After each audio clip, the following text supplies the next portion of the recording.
Alors bonjour les amis, comme vous le savez c'est Othman KLM. Alors aujourd'hui on est là pour une nouvelle vidéo. Alors là aujourd'hui c'est l'origine des Saiyans.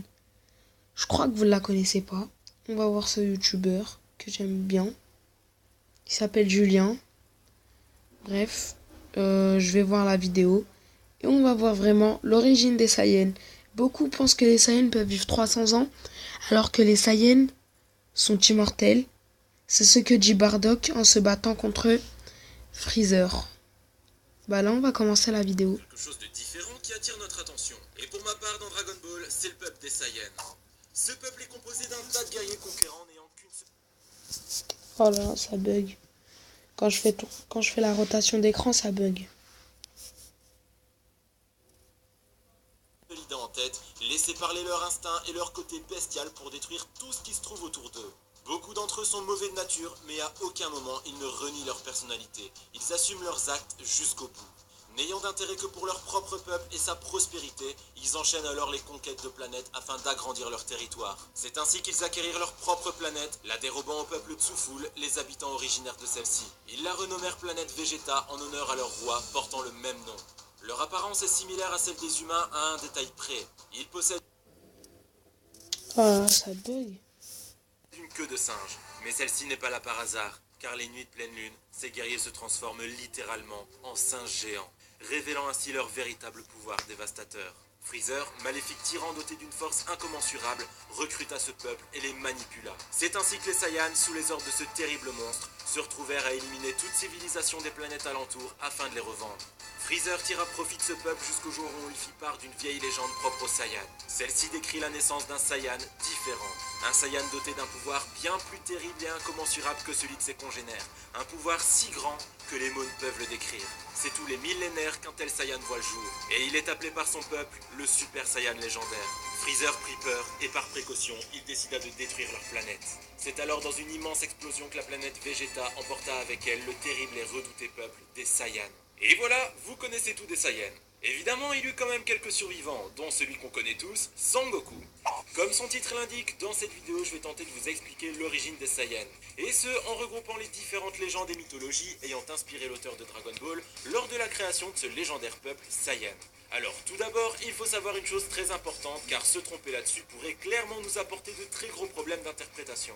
Les Saiyans ne se transforment pas en gorilles géants. Ça, c'est des conneries résultant de la traduction lors du doublage français. Alors, comme je l'ai dit dans le résumé, ils se transforment en singes géants. Vous allez me dire que je rechine sur les détails, mais cette nuance nous permet justement de retrouver les véritables origines et sources d'inspiration des Saiyans. Pour appuyer mes propos, savez-vous comment on appelle le singe géant de Dragon Ball en japonais? On les appelle Ozaru, qui est un dérivé de Saru signifiant singe. Gorille en japonais ne se dit donc pas Saru, mais gorilla. Il le tire d'ailleurs de l'anglais, mais je ne vais pas rentrer dans les détails. Alors, on sait donc que ces guerriers sont des êtres mi-homme, mi-singe. Enfin, plutôt mi-Saiyan, mi-singe, mais vous m'avez compris. Le Saiyan le plus connu pour nous étant évidemment Sangoku, puisqu'il s'agit du personnage principal de Dragon Ball. D'ailleurs, pour vous expliquer l'origine des Saiyans, ou plutôt ce qui a inspiré leur création, je dois d'abord vous expliquer l'origine de Goku, car c'est de lui que tout le reste provient, vous allez comprendre. Dragon Ball est un manga ou un animé comprenant plusieurs parties distinctes, et elles sont au nombre de 4. Il y a Dragon Ball, Dragon Ball Z, Dragon Ball GT et Dragon Ball Super. De la liste, on peut virer GT et Super, car ils seront pas utiles dans cette vidéo. On se retrouve donc avec deux parties restantes, la première étant Dragon Ball, l'histoire d'un garçon à queue de singe maîtrisant l'art du combat, possédant un bâton magique qui s'allonge et un nuage sur lequel il peut voler. Et la seconde... L'histoire d'un garçon à queue de singe maîtrisant l'art du combat, possédant un bâton magique qui s'allonge et un nuage sur lequel il peut voler. Et la seconde partie étant Dragon Ball Z, que j'appellerai l'après Saiyan, mais on y sur lequel il peut voler. Et la seconde partie étant Dragon Ball Z, que j'appellerai l'après Saiyan, mais on y reviendra. On va donc commencer par parler de Dragon Ball. Et comme je l'ai déjà dit, Dragon Ball relate les aventures d'un petit garçon à moitié singe qui sait se battre et qui possède deux choses dont il ne se sépare jamais. Un bâton magique qui s'allonge à l'infini et un nuage magique sur lequel il peut se poser tranquillement pour parcourir de longues distances en volant. Sachant que ce petit garçon s'appelle donc Sangoku, il est facile d'établir un lien entre celui-ci et la légende chinoise de Sun Wukong, le roi singe, justement appelé Sangoku au Japon. Donc Sangoku, ou Sun Wukong si vous préférez, de la légende chinoise, est un singe qui est très doué dans les arts martiaux. Il a pour seule arme un bâton qui peut modifier sa taille comme il le désire. Mais il a aussi un nuage magique. Je fais une petite pause et je sais pas si vous connaissez dans Dragon Ball Z aussi le démon à 4 queues ou à 5 queues, je crois il s'appelle aussi Sangoku parce que c'est un singe géant. On reprend la vidéo. Sur lequel il se déplace, ça vous dit rien? Et oui, c'est exactement la même base que celle de Dragon Ball avec Goku. D'ailleurs, ça fait longtemps qu'Akira a déjà à plusieurs reprises reconnu s'être inspiré de cette légende, et a même déjà représenté Goku aux côtés de ce personnage chinois, ou encore Goku vêtu de ses habits. Ce n'est donc pas un secret, Goku le petit garçon à queue de singe est bel et bien inspiré de cette légende chinoise. Mais ce n'est pas tout, en effet notre Goku peut se transformer en singe géant les nuits de pleine lune, et ça, sans Goku le roi singe, c'est pas le faire. Par conséquent, il peut donc pas être à l'origine de cette particularité. Alors quelle est cette créature qui aurait donc bien pu inspirer Monsieur Toriyama? Justement, je connais une légende décrivant des hommes qui se changent en monstres les nuits de pleine lune. Et je suis presque certain que vous avez d'ailleurs déjà compris de quelle légende je parle. Je parle évidemment de la légende du loup-garou.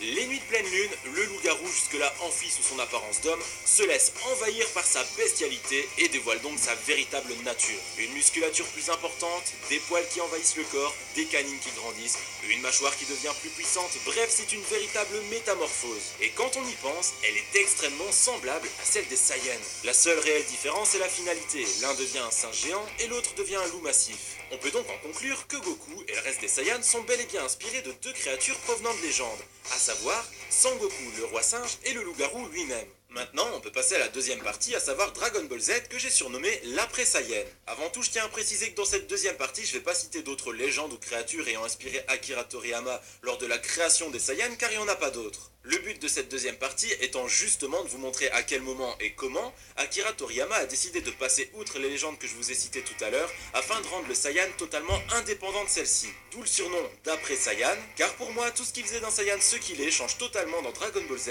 à partir de l'arc Freezer, dès l'instant où il y a les premières transformations en Super Saiyan.